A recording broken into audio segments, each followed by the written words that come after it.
Ahora sí, ya estamos en vivo en Facebook. Nos empezamos a conectar de a poco. Quédense.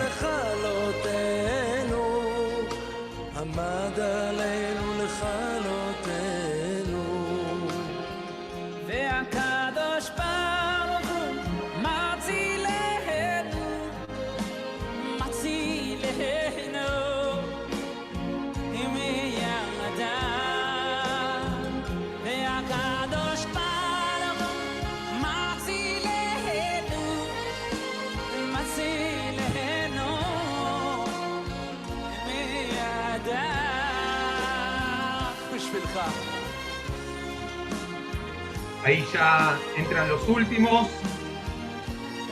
Estamos por comenzar.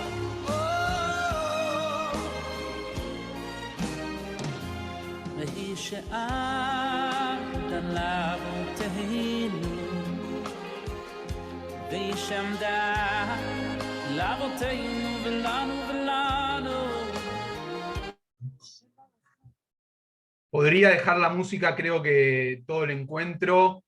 Moadim Lesimha, y buenas tardes o buenas noches, dependiendo de qué punto en el planeta están hoy junto al periódico Comunidades Plus.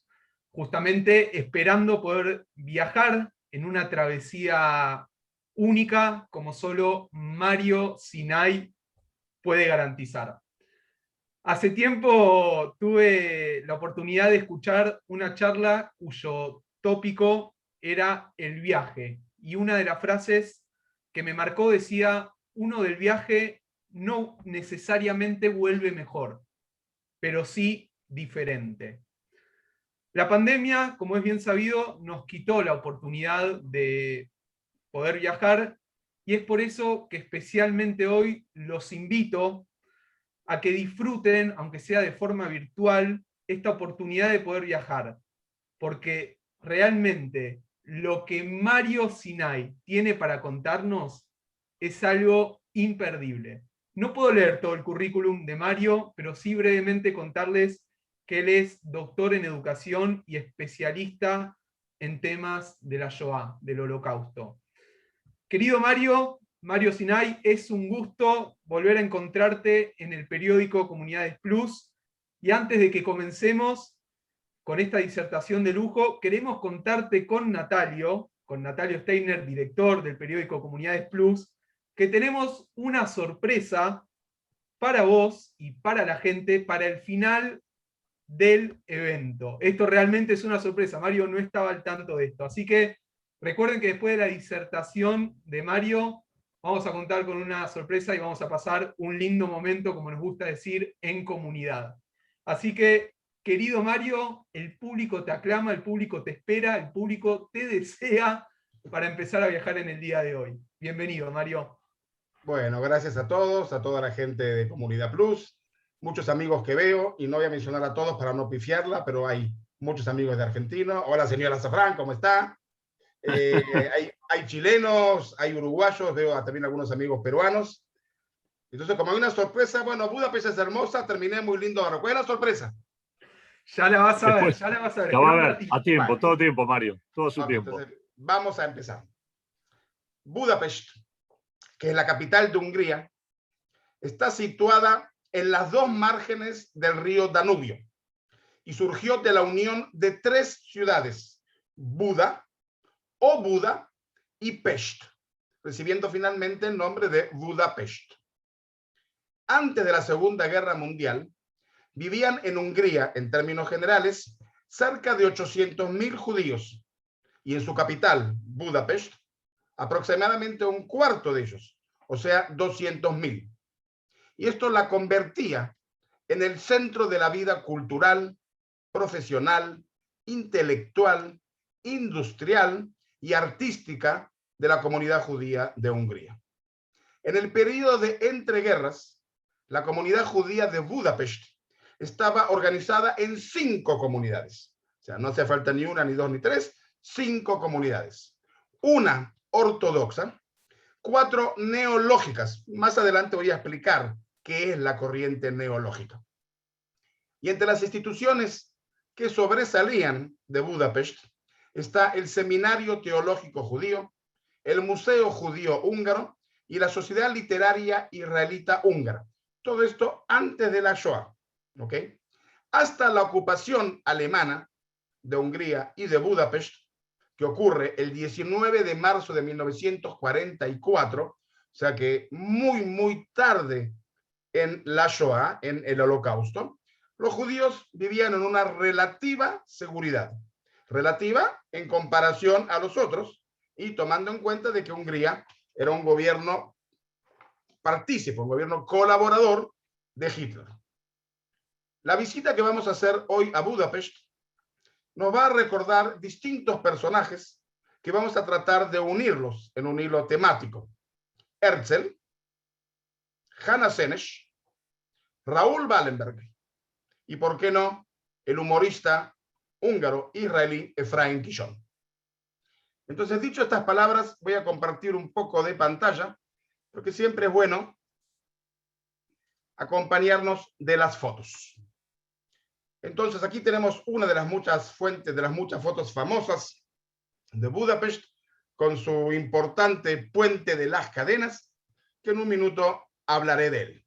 Aquí tenemos la bandera húngara, que también dentro de un ratito hablaré de ella. Y aquí tenemos tres fotos muy importantes, quizás lo más importante que ofrece Budapest: el Parlamento a la izquierda, el Bastión de los Pescadores del lado de Pest y el Monumento de los Zapatos sobre el Danubio, por supuesto tema judío, que enseguida, dentro de un ratito, estaremos hablando de ellos.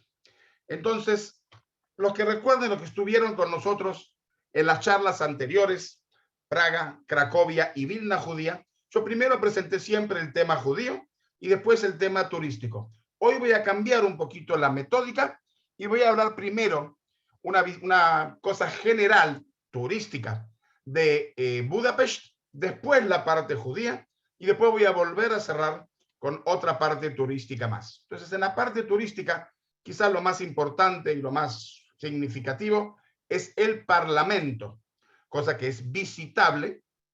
Se puede sacar entradas de antemano y si no, ahí mismo hay una oficina que las vende. Hay visitas en todos los horarios y hay visitas guiadas, es obligación la visita guiada, en idioma español. No se lo pierdan porque es importantísima la visita al Parlamento de Budapest. La avenida Andrássy, que es quizá la avenida más importante, la Champs-Élysées de Budapest, donde se encuentra la Ópera de Budapest, finaliza en la Plaza de los Héroes. Por supuesto, una visita obligatoria es el Mercado Central. Ahí vamos a comer nuestro goulash que les había prometido. La Isla Margarita, el Puente de las Cadenas con su funicular, la Colina del Buda, el Bastión de los Pescadores y el Castillo de Buda. Entonces, vamos cosita por cosita. Aquí tenemos otra foto impresionante de lo que es esta ciudad verdaderamente tan importante, Budapest. Aquí tenemos desde desde Buda hacia Pest.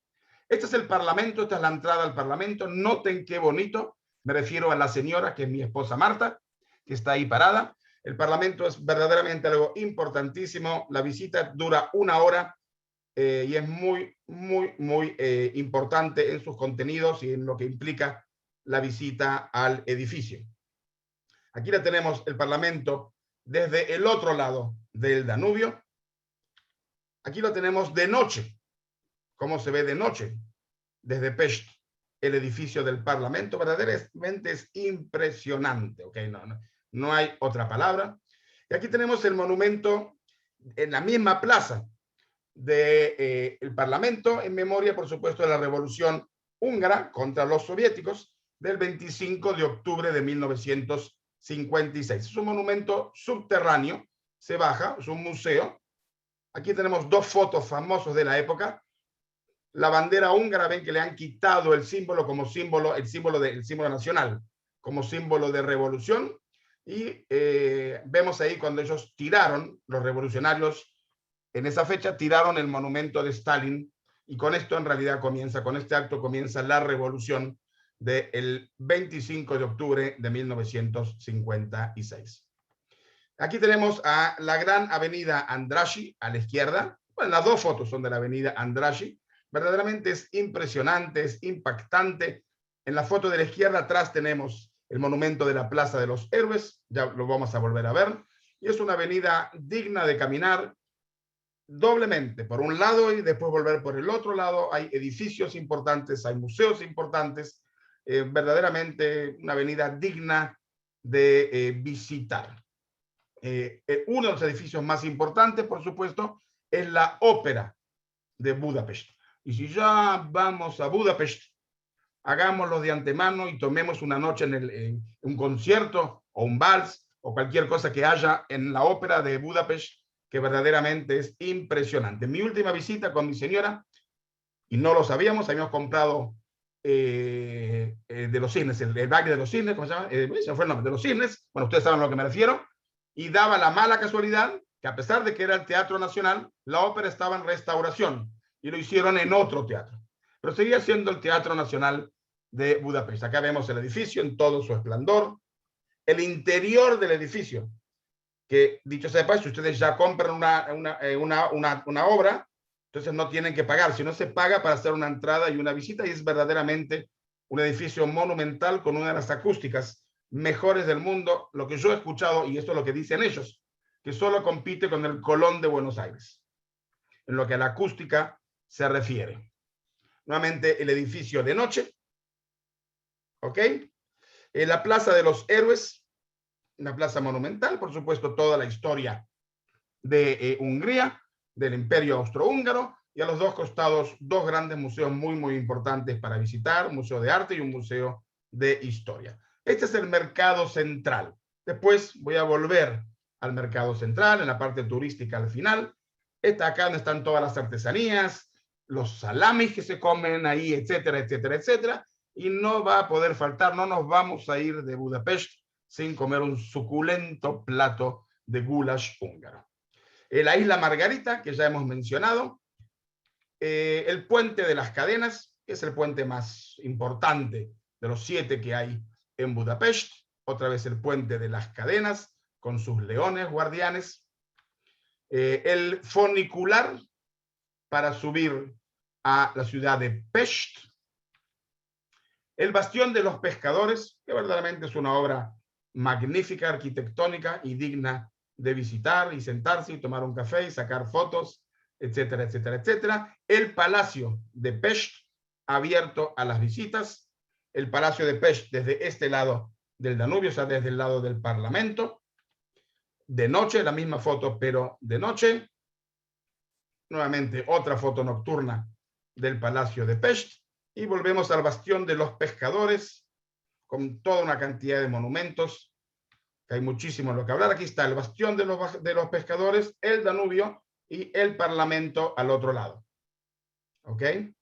Otra vez el Bastión de los Pescadores, nuevamente, aquí lo vemos completo, y detrás del otro lado, otra vez el Parlamento. Muy bien. Y hecho esto, llegamos entonces a nuestra Budapest judía. Es imposible ver la Budapest judía sin entender un poco el tema de la Shoah y el Holocausto en Hungría y en Budapest. Lo voy a hacer lo más resumido que puedo hacerlo, pero no vamos a entender el contexto si no entendemos el tema del Holocausto de la Shoah en Budapest. A comienzos de 1944, los gobernantes húngaros comprendieron que estaban del lado que iba a perder la guerra otra vez e intentaron negociar con los aliados. Los nazis se enteraron y como consecuencia de esto, el 19 de marzo de 1944 invadieron Hungría. Quiero que tomemos conciencia, 19 de marzo invadieron Hungría, implica al final de la guerra. ¿Ok? En 1 año y 2 meses termina la guerra. El comando Eichmann, aquel que también nosotros conocemos, se instala en Budapest y ordena formar el Consejo Central de los Judíos Húngaros. El 22 de abril de 1944 se ordenó el uso de la estrella amarilla. En junio de 1944 se ordena que los judíos de Budapest se muden a más de 2.000 edificios que se van a llamar casas de estrella amarilla, que estaban distribuidas por toda la ciudad.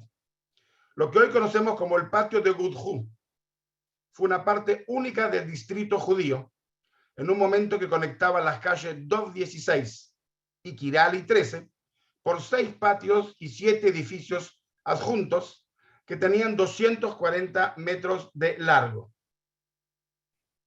Las casas con estructura de pabellón sirvieron de pasaje entre las dos calles, con apartamentos en los pisos superiores y con 45 tiendas y talleres en la planta baja. Fue este el patio que sirvió, más importante, como el gueto judío durante el Holocausto. La gran deportación y la gran tragedia de los judíos húngaros ocurre en 56 días, desde el 15 de mayo de 1944 hasta el 9 de junio. Los nazis, por orden de Adolf Eichmann, deportaron a 437.000 judíos húngaros a Auschwitz-Birkenau. La mayoría del interior y muy pocos de Budapest. Entre ellos, aquel que todos nosotros conocemos, Elie Wiesel, de Szeged, Premio Nobel de la Paz por los Estados Unidos de 1989.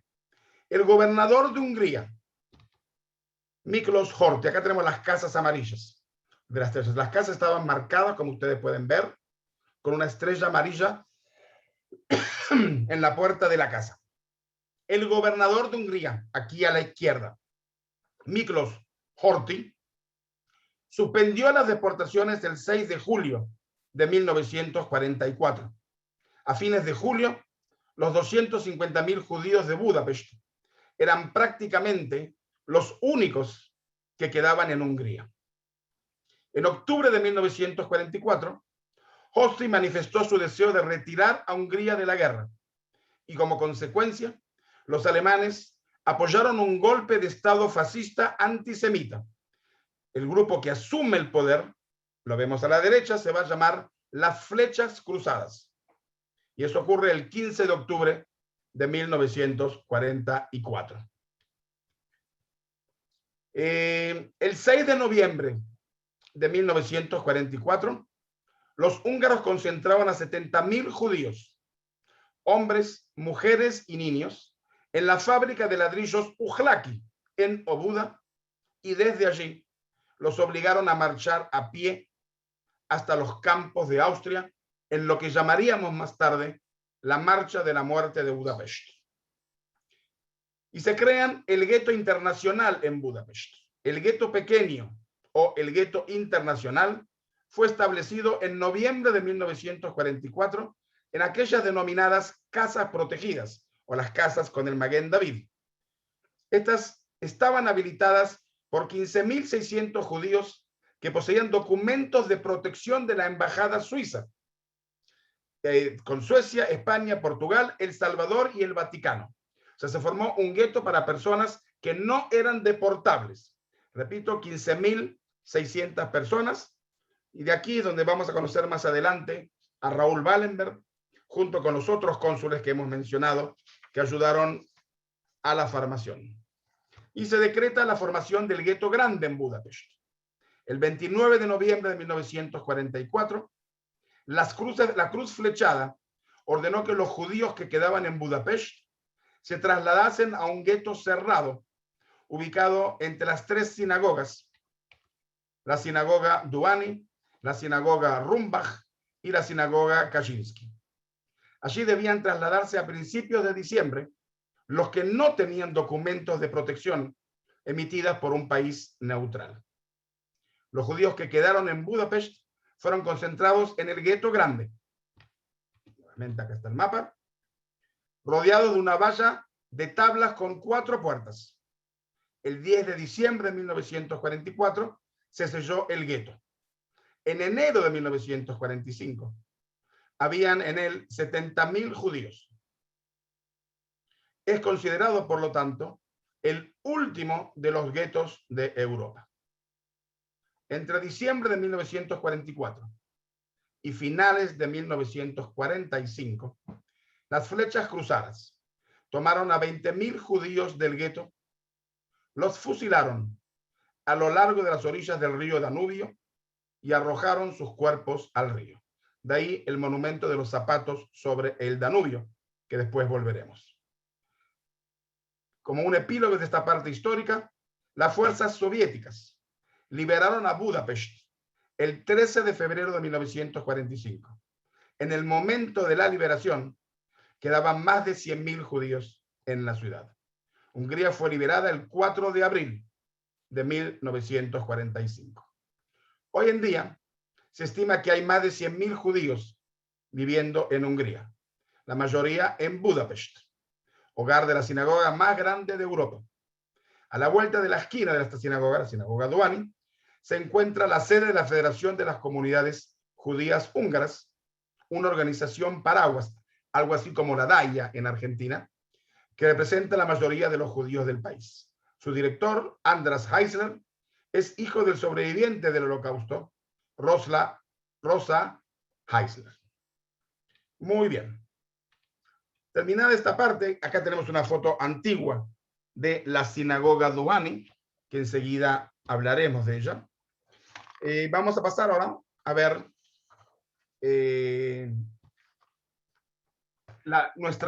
nuestra Budapest judía. No hay lugar a duda que lo más monumental y lo más importante es la visita a la sinagoga Doani, que aquí estamos viendo unas fotos, aquí estamos viendo otras fotos antiguas, y aquí como se ve hoy en día, la sinagoga Doani. La sinagoga Doani es una visita paga, ¿ok? Hay guías en todos los idiomas, a la par, o sea, con diferencia de muy pocos minutos, y hay en todos los idiomas, por supuesto en hebreo para muchos israelíes que visitamos, y en español y muchos otros idiomas. Hay que venir a la hora de apertura, comprar el tiquete y a la hora indicada pararse en la cola. La visita es una visita múltiple porque en la sinagoga Doani, además de la sinagoga, incluye también un museo y tiene también muchos otros monumentos para ver. Por lo tanto, es importantísimo comprar la entrada, llegar a tiempo y que les toque un buen guía como nos tocó a nosotros en español. Es considerada la sinagoga más grande de Europa y la segunda del mundo después de la de Nueva York. Mide 75 metros de largo y 27 metros de ancho y tiene una capacidad de 3.000 personas, 1.500 hombres y 1.500 mujeres, en la doble galería de la Ezrat Nashim de 2 pisos que enseguida vamos a ver. Para ser más exactos, hay 2.694 asientos, 1.492 para hombres y 1.472 para mujeres. La sinagoga lleva el nombre de la calle en donde se ubica y significa en turco tabaco. La calle Doani, Doani significa tabaco. Fue diseñado por el arquitecto judío vienés Ludwig Foster en 1854. La construcción duró 5 años y se abrió el 6 de septiembre de 1859. La fachada exterior, como ustedes pueden ver, es de estilo morisca, con sus 2 torres octagonales, aquí lo estamos viendo, de 43 metros de altura, con las cúpulas esféricas, lo que normalmente las llamamos cebollas, y las paredes de líneas de ladrillos que ustedes pueden ver, de colores rojo y amarillo. Sin embargo, hay también detalles y elementos bizantinos, románicos y góticos. El interior de la sinagoga está decorado por el artista Frigyes Fitzel, con figuras geométricas de colores y oro. Pertenece a la corriente neológica y que acepta cambios arquitectónicos y litúrgicos. Ahora quizás es el momento de explicar qué es la corriente neológica. Es una corriente que nace en Budapest. Si tuviese que explicarlo sin muchas complicaciones y aclarando de que no es exacto lo que digo, es lo más cerca a la corriente reformista que hoy conocemos en los Estados Unidos o en Sudamérica. Pero no lo era, porque, por ejemplo, en el rezo eran ortodoxos, separados hombres y mujeres, y no juntos. Pero es lo más cercano a reformista para que podamos entender a lo que nos refiero. Si ustedes miran, por ejemplo, yo lo estoy marcando acá, no sé si ustedes lo ven de este lado y de este lado, hay cosas que no pueden existir en una sinagoga. Púlpitos. Aquí tenemos uno, si lo ven, y acá está el otro. Un púlpito es algo que no pertenece a una sinagoga. O sea, verdaderamente es una corriente rara que tuvo mucha influencia en esa época. Y les recuerdo que dije al principio que antes de la guerra habían 5 comunidades, 4 eran neológicas y solo una pertenecía a los ortodoxos. Al inaugurarse esta sinagoga, hubo una expresión cómica, o no, que expresa lo que acabo de decir. Es la sinagoga católica más linda de Europa. Si ustedes la miran, ¿no es cierto? Y no saben que es una sinagoga, bien podría uno pensar que estamos en una iglesia. Un paréntesis chiquito. La sinagoga de Cracovia, el templo, la última de las sinagogas, fue influenciada por esta corriente y tiene exactamente la misma forma sin los 3 pisos con 2. Ahora, como no podían competir con el tamaño, pues la hicieron igual, pero más chiquita. El que recuerda que estuvo con nosotros en Cracovia, ya sea físicamente en los viajes o las fotos cuando lo presentamos, es prácticamente igualita. O sea, fue copiada del modelo de la Duani, pero más chiquita. Repito esta frase, es la sinagoga católica más bonita de Europa. 3 cosas tienen que resaltar o chocar al entrar a la sinagoga. Los púlpitos que recién mostré, un altar y el órgano. La sinagoga, en términos generales, no debería tener ninguna de las 3. La comunidad judía de Hungría, y muy especialmente la comunidad judía de Budapest, estaban muy integrados a la sociedad húngaro. Hay quienes opinan que estaban también demasiado asimilados. En esta línea de pensamiento, la sinagoga debía ser lo más parecida posible a una iglesia. Sin embargo, está bien presente los símbolos clásicos y tradicionales de cualquier sinagoga. El Arón HaKodesh, orientado hacia Jerusalén, los 2 candelabros de 6 brazos, los vitros con las 12 tribus de Israel, la luz eterna simboliza la presencia divina y las tablas con los 10 mandamientos sobre el Arón HaKodesh. El órgano, que está doblemente prohibida por el luto eterno después de la destrucción del templo del emperador Tito en el año 70, y está prohibido tocar en Shabbat. La solución técnica era de que un goy de Shabbat tocase el órgano, y técnicamente está detrás y fuera del Arón HaKodesh, o sea, técnicamente fuera de la sinagoga. La bimá, de donde se hace el rezo, salió del centro, como se acostumbra en Polonia, del centro de la sinagoga, y en Ashkenaz, y pasó a estar delante. Yo tengo una mejor foto, aquí estamos viendo quizás una mejor foto, ¿ok? Y pasó a estar adelante. Es cercano al Arón HaKodesh para aparentar un altar. Las lámparas pesan 1200 kilos cada una y se bajan solamente a través de un sistema eléctrico. ¿Qué pasó con esta sinagoga durante la Shoah? La sinagoga fue bombardeada por los húngaros pronazis, las flechas cruzadas, el 3 de febrero de 1939. Sin embargo, no fue destruida, solo tuvo un problema, pero no más que eso. Durante la Shoah, la sinagoga fue utilizada por la radio alemana y el edificio fue dañado por varios impactos directos. Fue remodelada y reconstruida en 1991, después de 5 años de trabajo. Después se agregó calefacción bajo el piso y aire acondicionado. Ok, entonces nuevamente paso otra vez la foto para que veamos qué imponente que es este edificio. La entrada principal. Esta foto es mía. Esta foto también es mía. El interior. Ven aquí cuando están los diversos grupos de los diversos países con la banderita para que cada uno se anotó y tenga el guía en el idioma que él había pedido. Yo al principio tomé en hebreo, pero después decidí ir con la guía en español. ¿Qué más tenemos aquí? Pegado a lo que fue la sinagoga Duani, si lo muestro en esta foto, perdón un segundito, en la casa a la izquierda, la que estoy mostrando aquí, en este lugar, nació aquella persona que todos conocemos, Teodoro Herzl, el padre del sionismo, que nació en Hungría en 1860 y murió muy jovencito, a los 44 años, en 1904, después del quinto Congreso Sionista. En este lugar, como dice la placa, estuvo la casa donde nació Teodoro Herzl. Teodoro Herzl después pasó a Viena. Y tenemos constancia histórica, y escuchen bien lo que les voy a decir, de que Teodoro Herzl y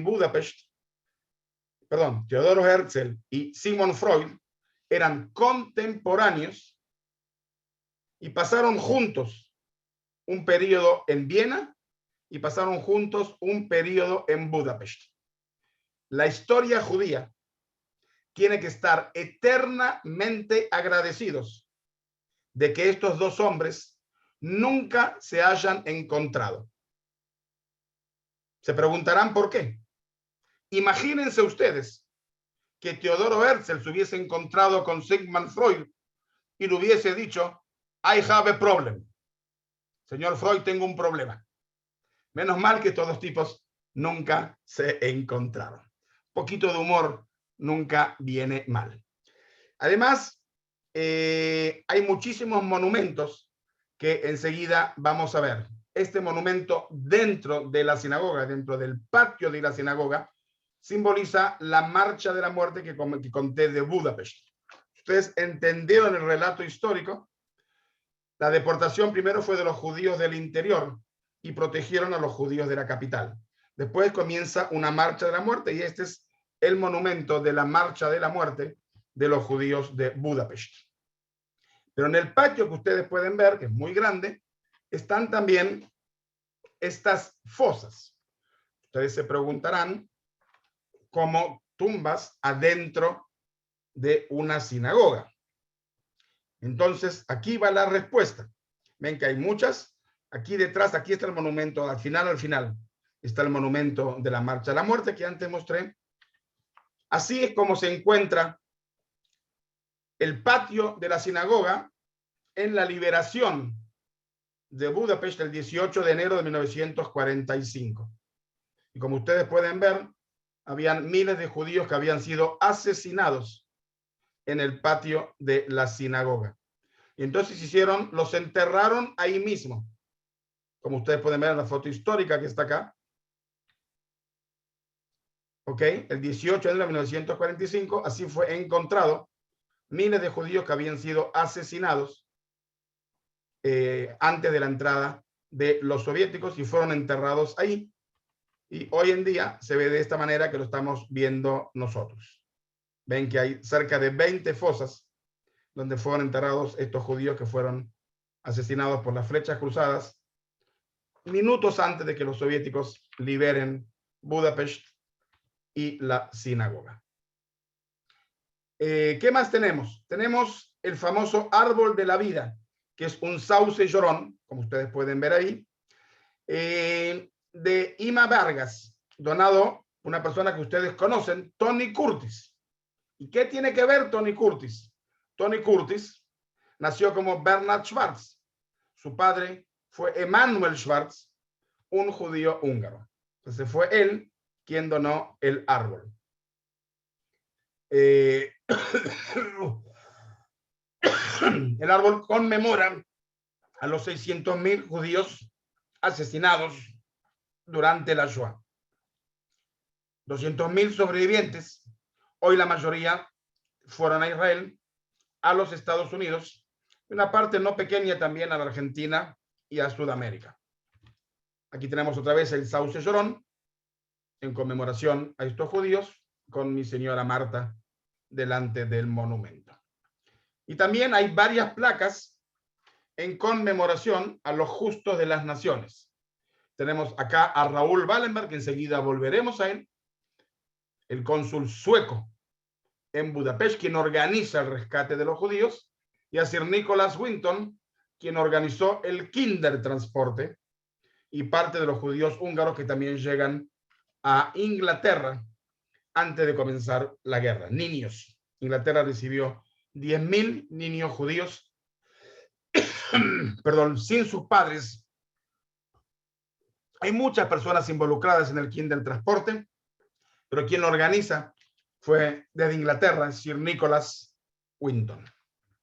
También tenemos el monumento de los justos de las naciones y tenemos el vitrage del holocausto que estamos viendo aquí en esta foto, de los sobrevivientes de Budapest, hecho por Clara Sidar a los 84 años.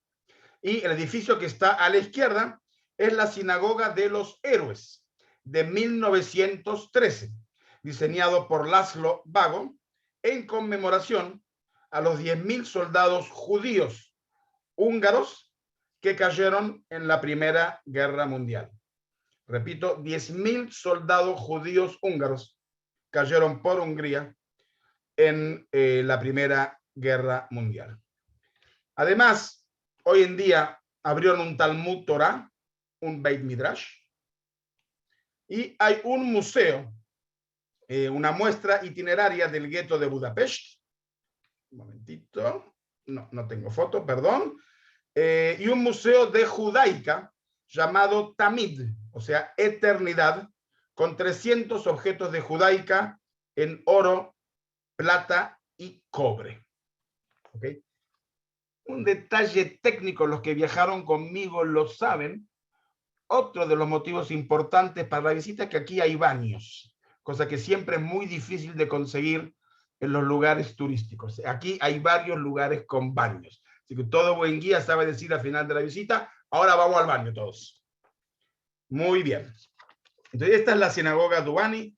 Como dije, la visita guiada toma cerca de 1 hora y media y no se la pierdan. Quiero decir con sinceridad que los guías locales, que no son judíos, son muy buenos y hacen una excelente labor. Esta es la sinagoga de los héroes desde afuera, las 12 tribus, como ustedes conocen. Y esta es otra de las sinagogas, y no se confundan que no es la misma, y esta es la sinagoga Rumbach. La sinagoga de la casa Rumbach está ubicada en Belvaros, el centro de la ciudad del casco histórico de Pest, a 6 cuadras de la Duani. ¿Ok? La sinagoga en la calle Rumbola fue construida en 1872, según el diseño del arquitecto, esta foto es mía, del arquitecto vienés Otto Wagner. Sirvió a los miembros más conservadores de la comunidad neológica de Pest. La sinagoga Maurice Revival tiene 8 lados y ha sido restaurada recientemente con una subvención del gobierno de Budapest. La sinagoga octagonal, con balcones y cúpula, intricadamente estampada y pintada, como ustedes pueden ver, en el estilo islámico. Es exquisitamente hermosa. No fue construida como una réplica exacta, sino como un homenaje, y esto es sumamente interesante, al estilo del santuario musulmán de la cúpula de la roca octagonal en Jerusalén. ¿Ok? La sinagoga a veces alberga obras de teatro, conciertos y exposiciones fotográficas. El rabino actual de la sinagoga de la calle de Rumbach fue, no el actual, el rabino Shloime Baruch Schmalderhaus, hasta el holocausto, perdón, ¿ok? Y la deportación de los judíos de Budapest. Verdaderamente es impresionante. Este es el techo de la cúpula octagonal y vale la pena verse. ¿Ok? Muy bien. Aquí vemos la entrada del edificio, la parte que vemos de afuera, todas las oficinas que habían, y aquí vemos el estilo de la sinagoga para que quede claro. Muy bien. Y ahora pasamos a la próxima sinagoga, que es la sinagoga ortodoxa. ¿Ok? La sinagoga Kaczynski. La sinagoga de la calle Kaczynski Es la única sinagoga ortodoxa de Budapest de estilo Art Nouveau, construida entre 1912 y 1913. Es una de las obras más características de la arquitectura de las sinagogas húngaras antes de la Primera Guerra Mundial. Después de que los judíos de Pest se dividieron en 3 ramas, a finales del siglo XIX, surgió en 1909 la idea de construir una sinagoga ortodoxa en la ciudad. El sitio en la calle Kaczynski, propiedad de la comunidad judía ortodoxa autónoma de Pest, fue designado como un sitio apto para la construcción. El 25 de junio del mismo año, los ancianos de la comunidad anunciaron la solicitud para el diseño de un complejo de edificios que incluía, además de la sinagoga, una sede comunitaria, un jardín de infantes, una escuela y un comedor público. El jurado seleccionó finalmente el diseño de los hermanos Sándor y Bela Laufer. Se reservaron 650.000 coronas para los gastos de la construcción. La primera parte del complejo de edificios, la escuela y la sede comunitaria en la parte posterior de la parcela, se complementó en 1911 y se entregó en 1912.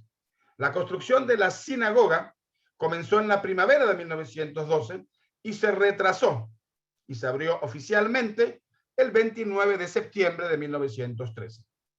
La sinagoga de la calle Kaczynski se ha convertido, se ha convertido en el centro religioso cultural de la comunidad ortodoxa del barrio de Pest. Y a partir de 1928 comenzó a funcionar también una mikve, un baño ritual. El edificio estaba ubicado en el área del gueto de Pest entre 1944 y 1945 y fue dañada por la Segunda Guerra Mundial y algunos de los equipos de la sinagoga fueron destruidos. Esta es la jupá, donde hacen los casamientos, y en todas las visitas que yo he hecho tuve esa suerte, porque no hay otra palabra de poder decir, que siempre hay alguien que me decía, mis abuelos se casaron en esta jupá. Pero eso es tan importante porque hay tanta gente que tiene tantos recuerdos. Es original de la sinagoga.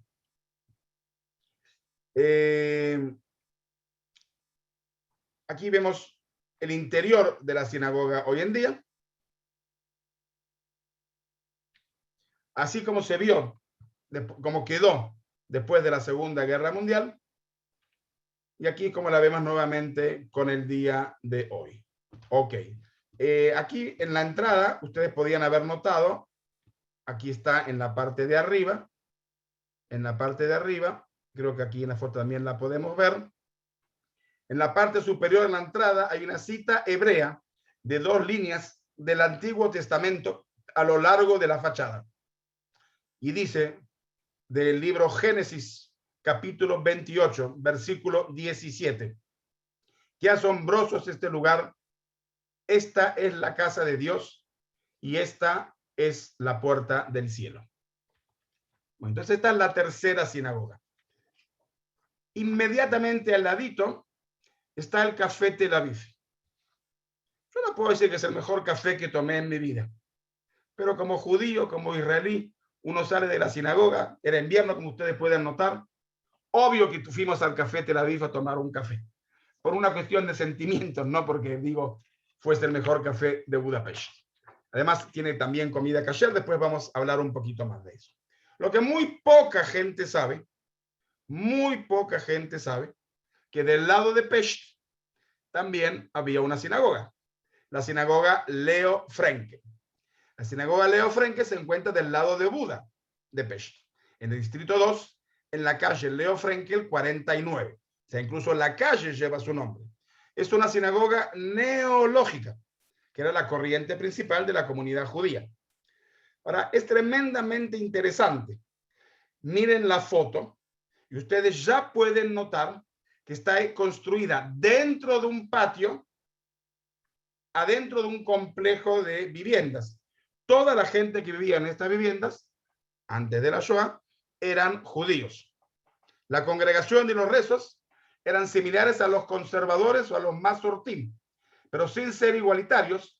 Hombres y mujeres se sentaban separados por una mejizá y seguían el nusach del rezo ashkenazí.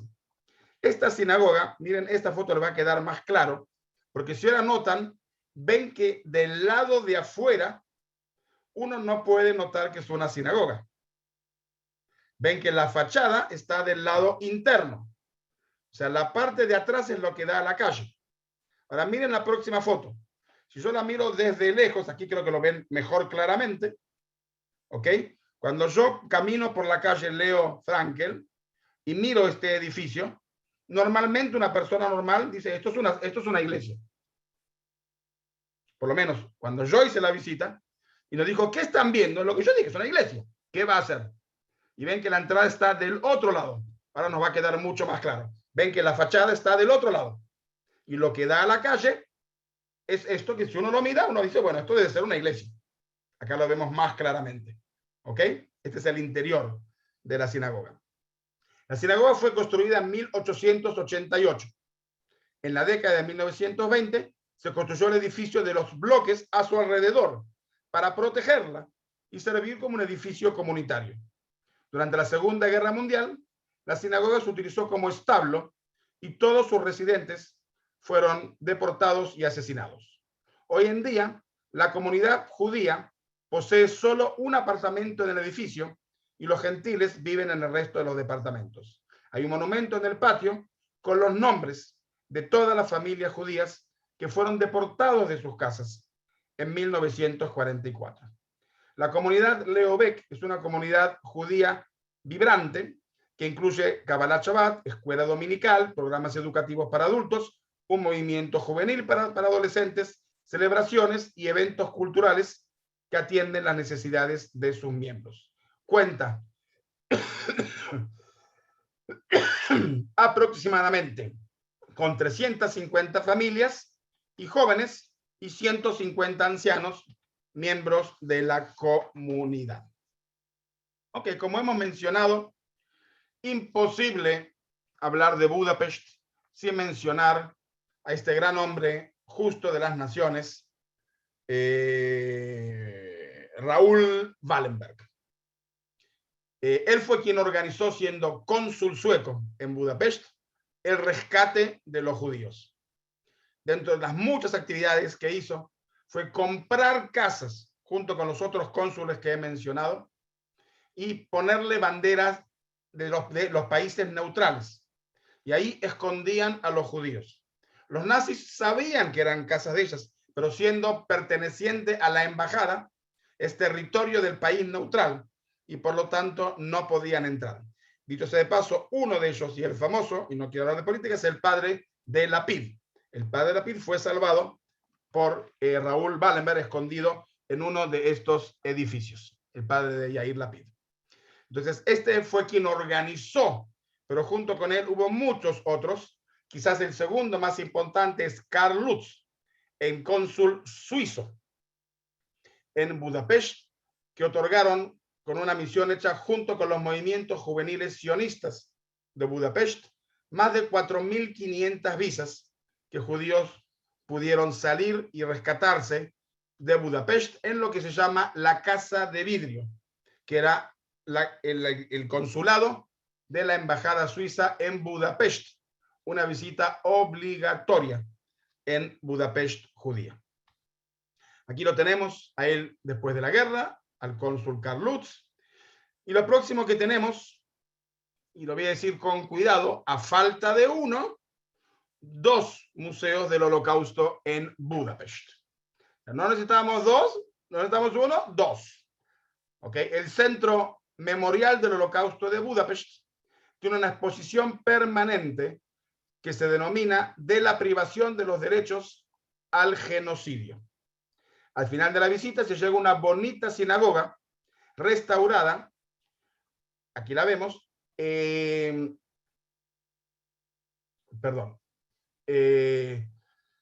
a principios del siglo XIX. Su construcción comenzó en 1923. La sinagoga funcionó hasta 1944. Entre 1944 y 1945, el edificio sirvió como un centro de internamiento. Y está también el nombre de los muros, un momento que no lo veo en este momento, si tengo foto, bueno, hay un nombre de los muros, un muro de los nombres, el muro de 8 metros de alto que rodea el patio interior del centro memorial, recuerda los nombres de las víctimas húngaros en el Holocausto, está grabado en un muro de cristal. Y además comenzaron con este proyecto, que ya lo conocemos, de poner en los lugares donde, en las casas donde vivieron los judíos, los nombres en el piso, las placas de metal en el piso de los judíos.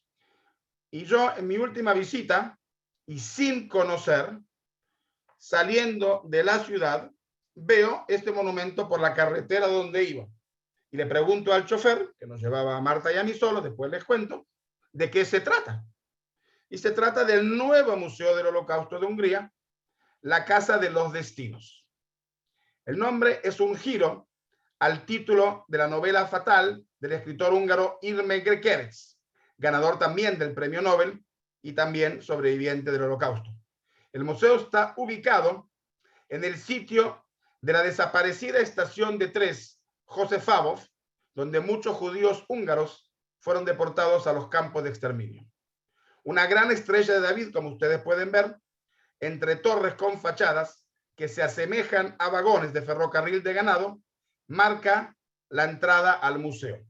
Yo ya no tuve la oportunidad de verlo, porque lo descubrí de casualidad en nuestra última visita, en el último día, así que después me puse a investigar un poquito, y aquí vemos el edificio y cómo se veía originalmente, y ven que es el mismo edificio. Este edificio que está acá es el edificio que está acá, y aquí estamos en la deportación. Aquí pasaba el tren, en la deportación de los judíos húngaros a los campos de exterminio Auschwitz-Birkenau. No lo conocí todavía el museo, por lo tanto no puedo dar una recomendación, pero no me cabe duda que será digno de visitar. Aquí está el monumento principal. Fantástico. El monumento quizá más importante para nosotros es el monumento de los zapatos en el Danubio. Técnicamente, queda pegado al Parlamento. Después de la visita al Parlamento, se cruza la calle, se llega al Danubio, son 50 metros, y ahí está el monumento.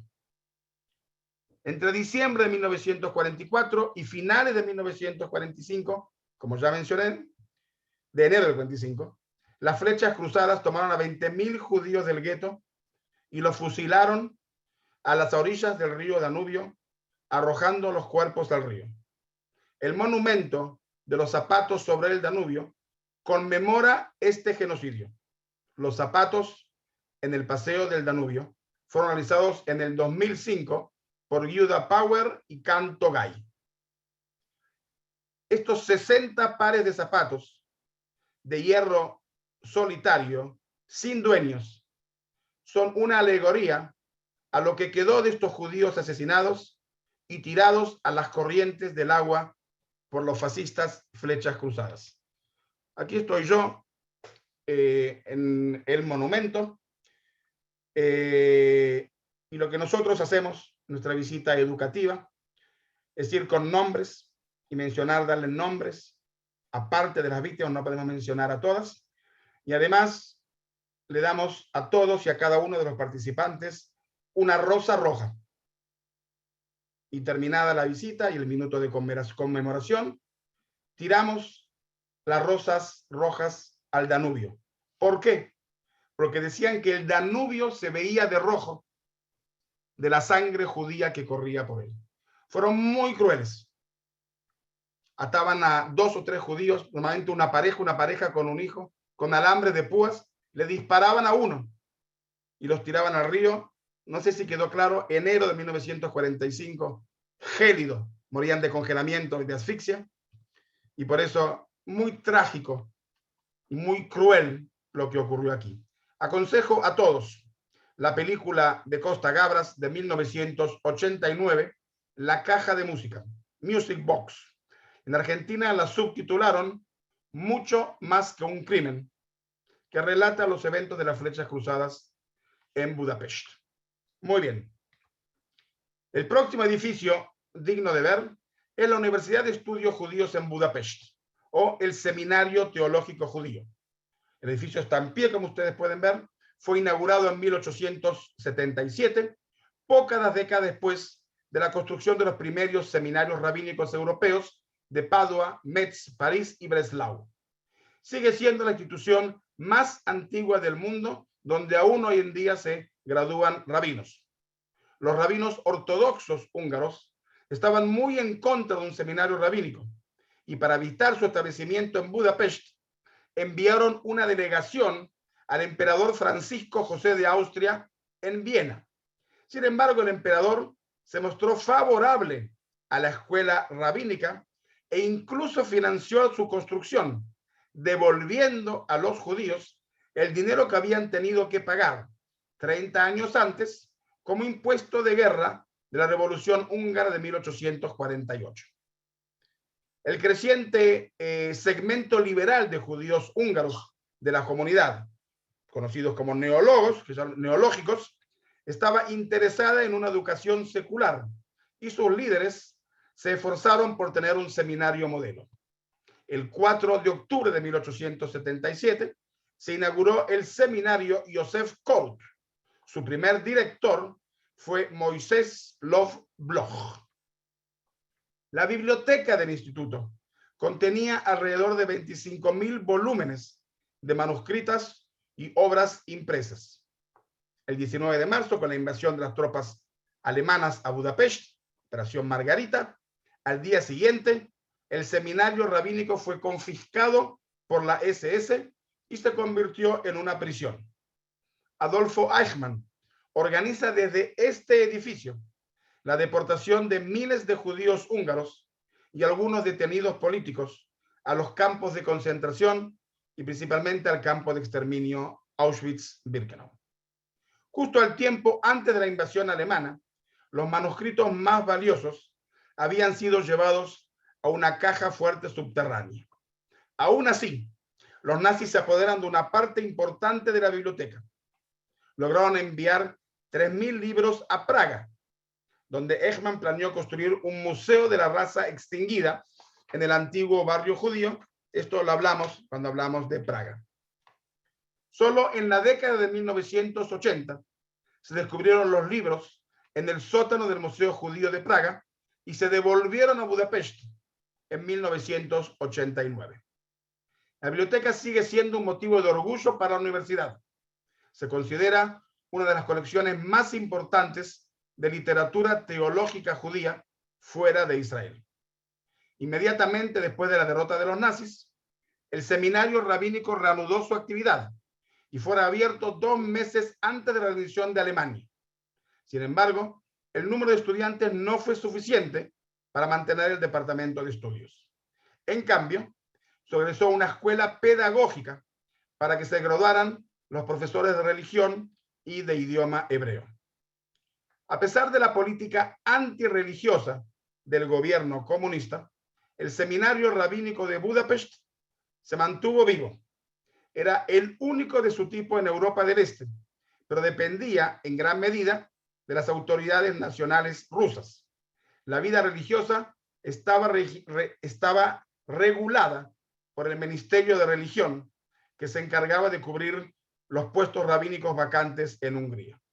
Siendo el único lugar de este tipo en el bloque del Este, de Europa del Este, el seminario de Budapest tenía una misión especial y llegaron estudiantes de todos los países de Europa Oriental, de la Unión Soviética e incluso de Israel para graduarse como rabinos o hazanim.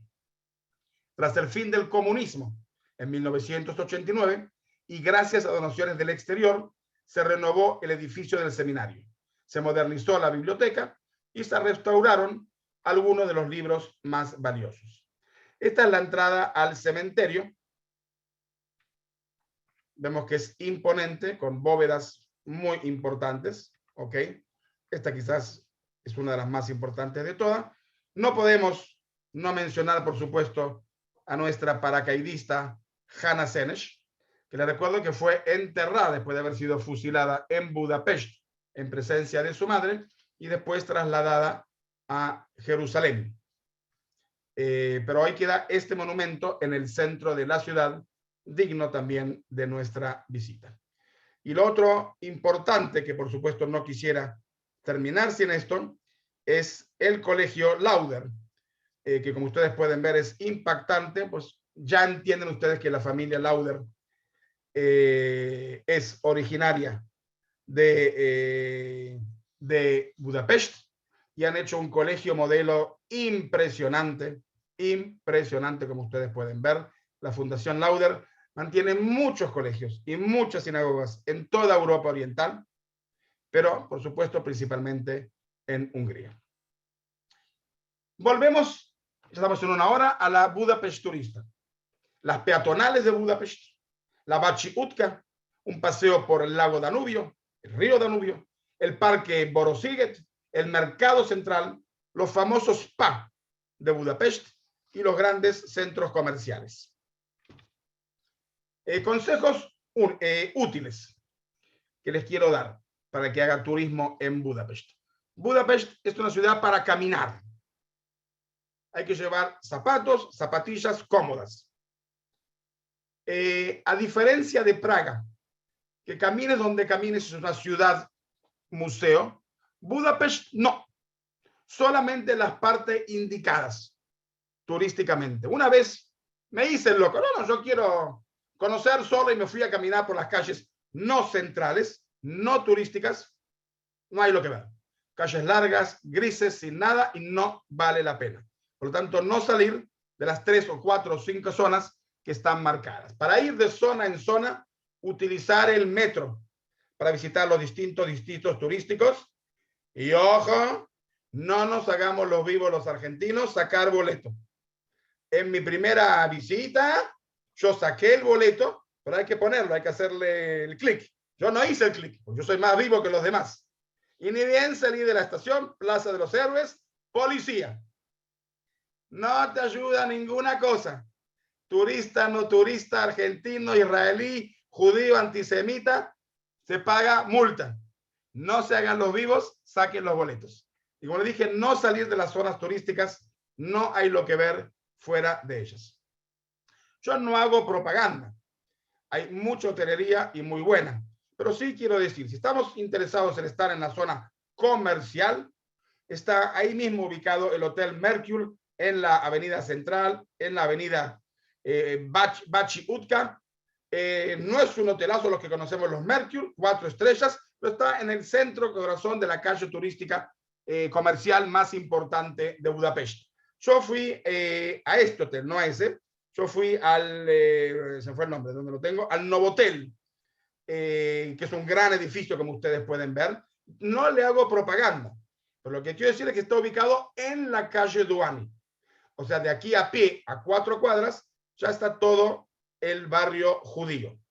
Y por eso es muy recomendable para mí estar en este hotel. Y eso es lo que yo aconsejo, un hotel de 4 estrellas, todo un desayuno espectacular y no le hago. Aquí tenemos las calles principales que mencioné acá, la Váci Utka, ¿ok? El Hotel Campix, que es un hotel de 5 estrellas, ¿ok? Verdaderamente calles hermosas, comerciales, negocios, hermosas, ¿ok? No tengo palabras, sencillamente lindo. Y nosotros, como ustedes, estas fotos son mías, como ustedes pueden ver, era invierno, ¿ok? Muchísimos monumentos sobre el Danubio, uno más interesante que otro, ¿ok? La bella aquí es mi señora, ¿ok? Estamos viendo desde este lado otra vez el Palacio de Pest, ¿ok? Muchísimos monumentos, como ustedes pueden ver, uno más lindo que otro. Hacer un buen paseo por el lago Danubio, aquel que le gusta, sea de día, sea de noche, sea con cena o sea sin cena. Edificios hermosos a lo largo de toda la ciudad y por supuesto llegamos al mercado central. El mercado central tiene 2 pisos. El piso de abajo están, es cuestión de comida húngara, no comida preparada, sino para comprar, quesos, salamines, páprica, etcétera, etcétera, etcétera. El piso 2 es todo de artesanías. Si buscas una artesanía, no puede ser que no la encuentres aquí. Y aquí también tiene una zona de restaurantes donde vamos a saborear nuestro goulash. Entonces, la páprica húngara es una de sus especialidades. Los quesos. Aquí vemos las artesanías de todo tipo y de todo índole. Miren aquí las babushkas, ¿sí? De todo tipo y de todo índole, a pesar de que son rusas y no húngaras. Los quesos, la páprica, no se puede volver sin una buena caja de páprica, que es páprica dulce, no páprica picante, la páprica. Los spa, miren, los spa de Budapest son famosos. Yo no soy amante de los spa, pero tengo que reconocer que los spa de Budapest, como ustedes pueden ver, son palacios que tienen 30 o 40 piscinas, desde cada una con otra temperatura, algunos techados y algunos abiertos, para toda la época del año, y verdaderamente es un lujo de los lujos para pasar mediodía, un día. Reconozco que no es de mi carácter, yo, pero que son de nombre mundial y que son maravillosos, son maravillosos. Centros comerciales, hay decenas de, en una oportunidad me alojé en un Hilton que estaba ubicado dentro de un mall, dentro de un centro comercial. Muy modernos, muchos, hay muchísimos, y todo lo que conocemos en todo el mundo. Aquí tenemos en la obra de teatro que les dije, que la ópera estaba cerrada y nos mandaron a un teatrucho, pero era el nacional, el conjunto nacional de Budapest. Así que la obra valió la pena. Lago de los Cisnes, que fue verdaderamente maravilloso. Gastronomía. Primero, Budapest ofrece comida kasher. Esto lo digo con cuidado porque yo hablo antes del coronavirus. Y yo no sé qué va a quedar de todo esto cuando termine el coronavirus. Está en comida kasher el restaurante Mazal Tov, el Café Tel Aviv, que ya les conté, el Dobrumba, el Café Noé y el Ghetto Gulash. O sea, hay por lo menos 5 restaurantes kasher. Imposible salir de Budapest sin comer un suculento plato de goulash, probar el pollo relleno con páprica, el toltot kapotska, el repollo relleno, el famoso salami húngaro, tomar un vaso de vino caliente con canela. Yo me tomaba todos los días, era invierno y yo todos los días me tomaba mi vasito de vino caliente con canela, probar una cerveza artesanal, deleitarse con un kurtos kalach o los pasteles chimenea, que son húngaros y en todo el resto del mundo son falsificados. Y imperdible, lo conocemos en Argentina, comerse una buena torta dobosh, que es original, por supuesto, de Hungría. Bueno, empezamos con el goulash. No puede faltar, hay 1000 formas distintas y 1000 tipos distintos. Aquí tenemos el pollo con páprica. Aquí tenemos el repollo relleno. Aquí tenemos, bueno, otro repollo relleno famoso. El famoso salami húngaro. Me dijeron que no es kasher. Pero yo sé que el rabino de Budapest le dio la kashruta. Este específico es kasher. Más quisiéramos. Tomar, como dije, un buen vaso de vino con canela. Una cerveza artesanal. Estos son los famosos kurdos kalas o el pastel chimenea. Y por supuesto, estos son. Y por supuesto, una buena torta dobosh. Así se ve de adentro, como la conocemos. Y para salir de la ciudad, está la ciudad de Szentendre, la ciudad de los artistas, a 1 hora y media de Budapest. Se puede seguir a la fortaleza de Visegrad. Y después está la ruta imperial, que puede ser Budapest, Bratislava, Viena, Praga, o Praga, Viena, Bratislava, Budapest. Entonces vamos a empezar con Szentendre, la ciudad de los artistas. Es 1 hora y media de viaje, era invierno, nadie quería ir, yo fui con mi señora solo, la pasamos divino. Pero además de que Ciudad de los Artistas es muy bonita, como ustedes pueden ver acá las fotos, oh sorpresa, sinagoga. O sea, también aquí, un pequeño pueblito, un pueblo de artistas, había también sinagoga. Aquí vemos, estaba cerrada, como ustedes pueden ver, a pesar que después logramos que no las abran. ¿Ok? Nada que 50 coronas no pueda abrir una puerta. Aquí vemos la sinagoga y aquí vemos con las tablas de la ley. ¿Sí? Este es el cartel de la entrada, que tiene también un memorial. Ahí nos abrieron, aquí están las paredes con los nombres de los judíos asesinados durante la Shoah de este pueblo. Aquí está la sinagoga con el memorial. Otra vez la sinagoga, y esta foto que me pareció artísticamente muy bonita, la sinagoga mirando hacia arriba entre dos grandes iglesias de la ciudad. Esta es la torre que mencioné antes, la fortaleza de Visegrad, digna de visitar a aquel que le guste murallas y fortalezas. Aquí se la ve mejor, sobre el Danubio. Y la ruta imperial que yo aconsejo, porque los que venimos de tan lejos no vamos a ir solamente a Budapest.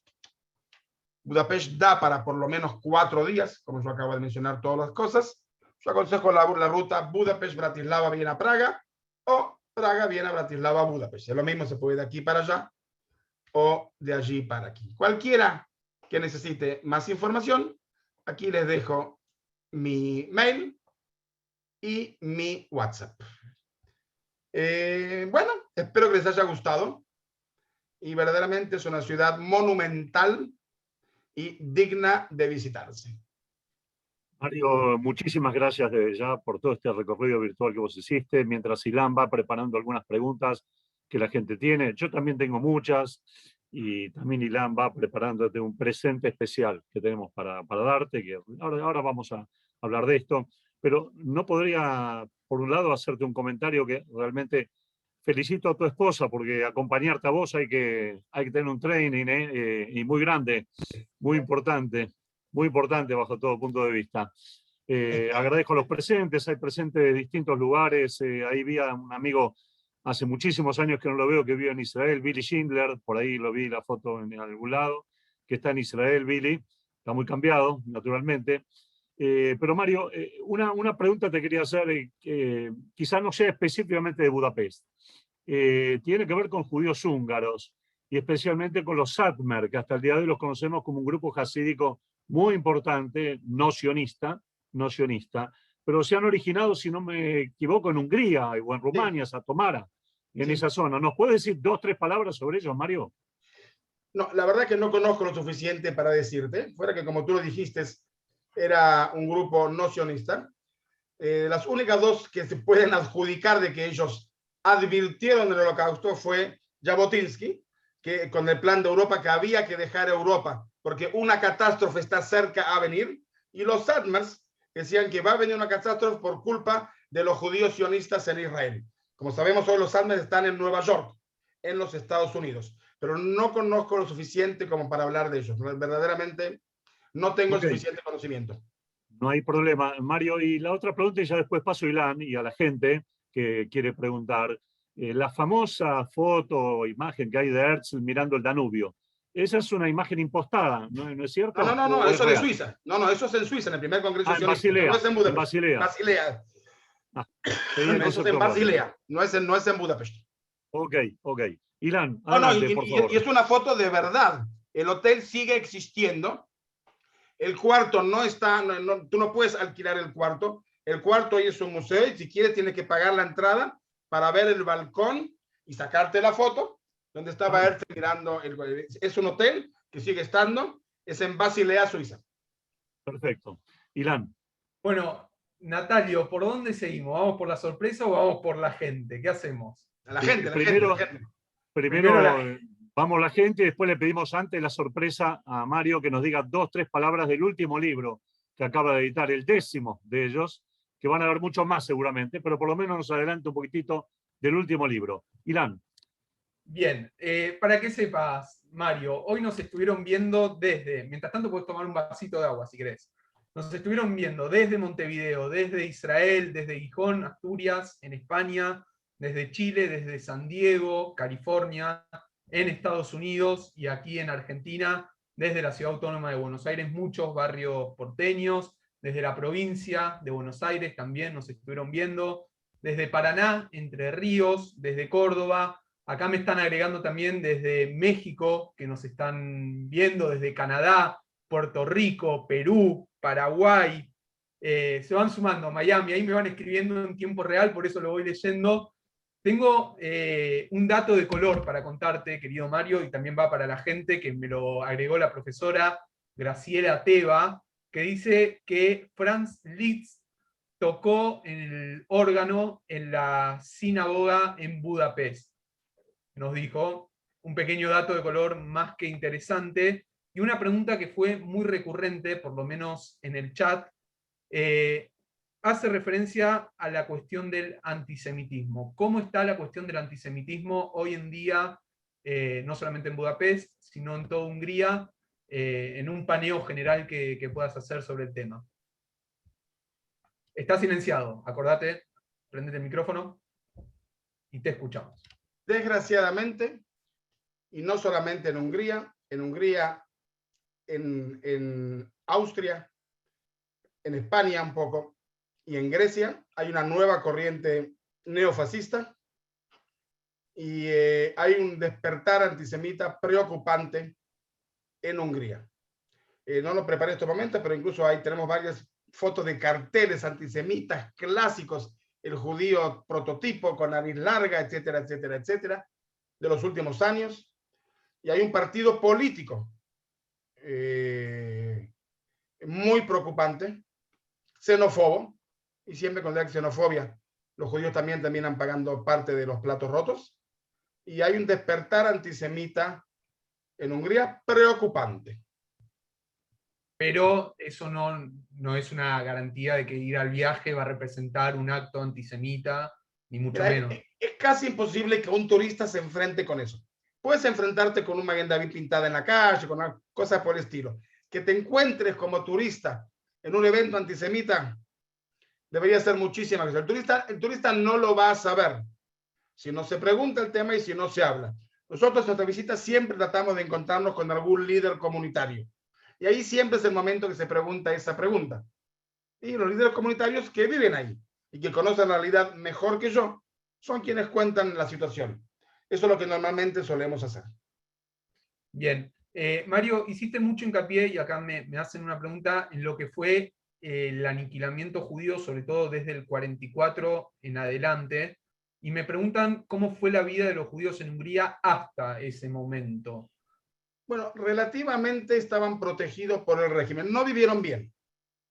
¿Okay? Estaban en época de guerra, eran aliados de los alemanes, pero con todas las exigencias de los alemanes no hubo deportaciones hasta la invasión alemana, que fue, les recuerdo, el 19 de marzo del 44. O sea que si comparamos con cualquier otro lugar del mundo, estaban mucho mejor. Es más, los planes de escape de toda Europa pasaban por Eslovaquia y por Hungría, que se consideraban los dos lugares más seguros donde un judío europeo perseguido podía escapar. Por lo tanto, relativamente, otra vez, que no era miel, pero relativamente con el resto de Europa, fue el mejor lugar para pasar siendo judío en épocas de guerra bajo las garras de un régimen colaboracionista de los nazis. Bien. Antes de pasar a la siguiente Dos palabras pregunta, más, pero Horthy rehusó deportar a los judíos, a pesar de que le exigieron y lo amenazaron muchas veces. Y la deportación la hace finalmente Eichmann con las flechas cruzadas. Bien. Aprovechándote un poquito más, Mario, por lo menos 10-15 minutitos más, hay muchas preguntas que están surgiendo ahora, pero creo que hagamos un alto porque es un momento importante, es un momento que te queremos regalar a vos junto con Natalio, que lo estuvimos meditando, que lo estuvimos pensando. Corregime, Natalio, va a ser el primer momento que hacemos en Comunidades Plus. Así es el primer obsequio que vamos a hacer. Un obsequio virtual, Mario. En algún momento esperamos dártelo personalmente, en Israel, en Budapest, en Varsovia, donde podamos hacerlo.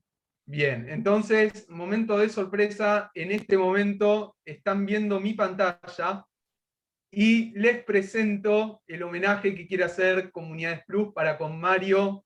Mario, este es un diploma de distinción y quiero referirme a las palabras que aparecen y por qué queremos darte este merecido homenaje que habla al excelente guía educativo por su constante aporte a la cultura judía y su desinteresada colaboración al periódico Comunidades Plus. Lo firman el director de Comunidades Plus, Natalio Steiner, yo en mi nombre, vicedirector de Comunidades Plus. Buenos Aires, abril del 2021, 19 de Nisan del 5700 81. Este lo vamos a dejar por ahora de manera virtual, pero te lo vamos a entregar como corresponde presencialmente cuando podamos viajar dentro de poco. Veo que hay aplausos, ahora voy a pasar a la pantalla un aluvión de aplausos, un pequeño homenaje que queríamos hacer con Natalio, porque este ya es el cuarto viaje que nos invita a soñar, que nos invita a recorrer nuestra historia, que nos invita a olvidarnos un poquitito de todo lo que está pasando del otro lado de la ventana. Y lo que haces, Mario, no solamente creemos que es en aporte al periódico Comunidades Plus, sino que es también a la historia judía y a la historia judía de la humanidad. Creo que me quedo corto de palabras. Ilan, no solo eso, Ilan, sino que realmente en cada viaje que hemos tenido con él nos ha hecho caminar por el lugar aunque estamos a distancia. Y hemos podido vivenciar de una manera espectacular. Hay mucha gente que ya es el cuarto Zoom que participa con él y podemos verlo. Mi prima, Irene, que está viendo. Hay mucha gente que maneja todo esto. Hay mucha gente a la cual agradecer. Mario, te pediría 2 o 3 palabras sobre tu último libro que acabas de sacar. Bueno, déjame un segundito, volver a ¿ven pantalla? ¿Se ve? Sí. Ok, entonces 2 segunditos. Esto ya estaba coordinado. Mi último libro sale la semana que viene. La semana que viene sale Vivir con esperanza, morir con dignidad. Retrato de las rebeliones armadas judías durante el Holocausto. Con modestia quiero decir que es la primera vez que se presenta en español en un solo libro, donde están las 59 rebeliones armadas. Hubo 59 rebeliones armadas. Hubo otras 49 rebeliones que fueron frustradas y que a último momento no se logró. Y hay 114 casos en el cual hay insurrección. Normalmente termina con que queman el gueto, prenden fuego al gueto y escapes organizados a los bosques partisanos. O sea, estamos hablando en total de 202 casos de 1000 guetos que hubo en toda Polonia. O sea que en el 20% de los guetos y los campos hubo rebelión armada. Y esto es para romper con ese pensamiento de la pasividad judía y con esa terrible frase de que los judíos fueron como ovejas al matadero, de lo cual de ninguna manera refleja la realidad. Todos y cada uno de estas rebeliones están en el libro, documentadas con testimonios, con documentos, todo en español, en un solo libro, por primera vez, donde resume toda esta experiencia. Y nomás para tener un poquito de comparación, ¿no es cierto? Hubo 3 millones de prisioneros de guerra soviéticos, que eran soldados, jóvenes, no venían de los guetos. Y de esos 3 millones de prisioneros de guerra soviéticos, no conocemos ningún intento de escape o rebelión. Y frente a ellos los judíos, que eran costureros, zapateros, herreros, orfebres, gente de trabajo, humilde, que no tenía experiencia militar, se organizan y, como digo, 59 rebeliones armadas, 49 rebeliones frustradas y 114 escapes organizados a los bosques. En 4 campos de exterminio hubo rebelión armada. Me refiero a Treblinka, el 2 de agosto de 1942-43, el escape de Sobibor el 14 de octubre de 1943, la explosión del crematorio número 4 en Birkenau el 7 de octubre de 1944 y el escape de Chelmno y la rebelión de Chelmno, el final de la guerra, el 17 de enero de 1945. Todo esto y todos los casos que acabo de mencionar, concentrados en un solo libro, Vivir con esperanza, morir con dignidad. Bien. Muchas gracias, Mario. Creo que vamos a buscarlo y leerlo con interés y esperemos que realmente tenga la difusión que merece, porque es difícil hallar en un solo libro, un compendio, justamente los ejemplos de resistencia que vos básicamente nombrás y que muy poco se conoce. Siempre hablamos del gueto de Varsovia y nos quedamos hablando solamente de 2 o 3 aspectos conocidos. Ese fue el problema. El gueto de Varsovia, que es incomparable con todos los demás en su grandeza, eclipsó todo lo demás. Pero nuestra memoria judía, siendo el pueblo de la memoria y habiendo salido de Pesaj, que este año conmemoramos 3.333 años de la salida de Egipto. Somos el pueblo de la memoria y tenemos capacidad para ampliar esa memoria y sin quitarle la rebelión del gueto de Varsovia, conocer un poquito más otras rebeliones heroicas. Así es, así es. Ilan, antes de despedirnos, pues ya estamos en hora y dejamos a Mario descansar. Es muy tarde para Israel, ya desde ya. También la garganta de Mario está ya difónica y por el esfuerzo. También agradecer a todos los presentes, Susana Zuckerni, que siempre nos acompaña, Maggie Heller, de un espacio importantísimo llamado Shevet, que vale la pena recordar y poder participar en ese espacio. En esos encuentros son interesantísimos también. Doy fe, porque son muy lindos. Mi amigo Miguel Elebaster, que está por allí en algún lugar viéndonos, y bueno, toda la gente querida que nos acompaña.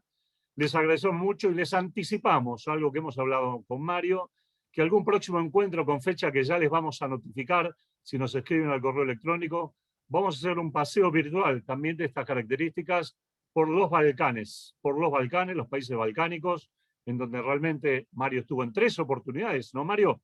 2017, 18 y 19, y vamos también en este estilo a poder visitar un poco algunos de los países tan complejos, tan conflictivos, pero tan interesantes, especialmente para los judíos sefaradíes, pero no únicamente para los sefaradíes. Y solo un detalle que quiero agregar a lo de Mario, que aquellos interesados en conocer un poquitito más la relación entre los húngaros y los judíos durante los años de la Segunda Guerra Mundial, o posteriores, mejor dicho, es interesante que vean la película 1945.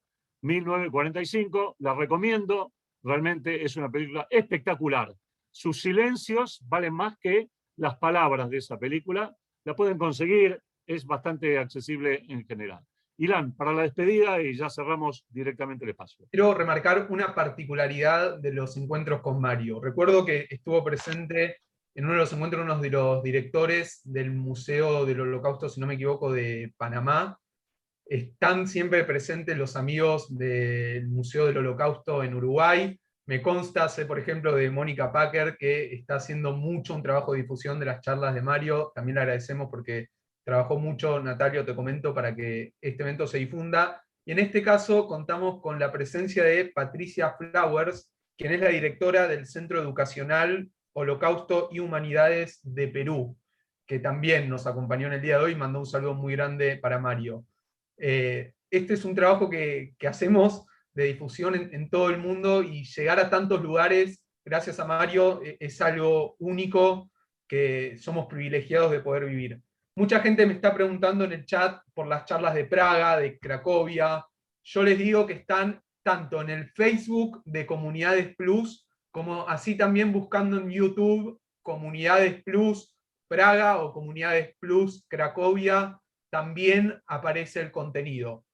Y mucha gente me dice, me perdí de las charlas anteriores, no me quiero perder de las próximas, ¿cómo hago? Les mandamos tanto en Facebook como en el chat del Zoom, para que se puedan inscribir, para que les llegue un mail 2-3 días antes con el recordatorio y toda la información para que se puedan inscribir a estas charlas. Son muchas las preguntas que quedan realmente, pero no las vamos a poder hacer por cuestión de tiempo. Estuvimos una hora y media con Mario del otro lado, a quien le agradecemos enormemente este trabajo titánico que hace y tan lindo, como tiene una magia especial. Creo que es eso lo que define a Mario. Tiene una magia especial que nos permite viajar aún así del otro lado de la pantalla.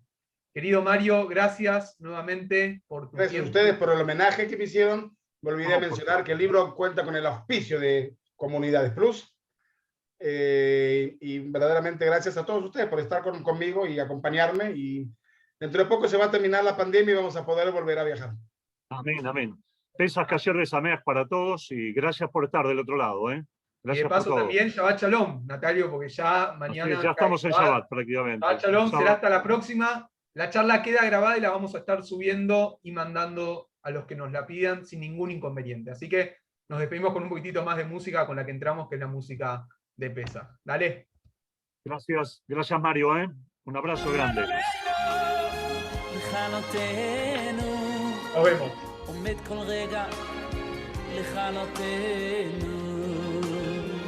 והקדוש ברוך